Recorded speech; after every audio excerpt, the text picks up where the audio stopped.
আমার মনে হয় আমি ভাবি আর কি, একা একা ভাবি যে আল্লাহ যে 5 বার আমাদেরকে ডাকেন, মনে হয় আল্লাহ এই কথা মনে করি ডাকেন যে বন্দা এসা পড়া ঘুমায় গেছিস, ফজর অনেক লম্বা সময় হয়ে গেছে, তুইও আমার সাথে কথা বলস না, আমিও বলি না, একটু উঠা আয়, তুইও বল আমিও বলি, একটু উঠা আয় ঘুমের থেকে।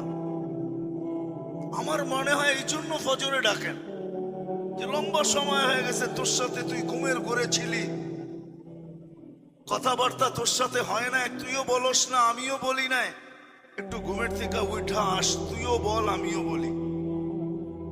কেন নামাজে তো কেরাত আছে, কেরাত তো আল্লাহর কালাম। আবার যখন জোহর হয় তখন মনে হয় আবার বলে কাজে কামে ব্যস্ত হয়ে গেছিস, আয় একটু কথা বল আল্লাহর জন্য।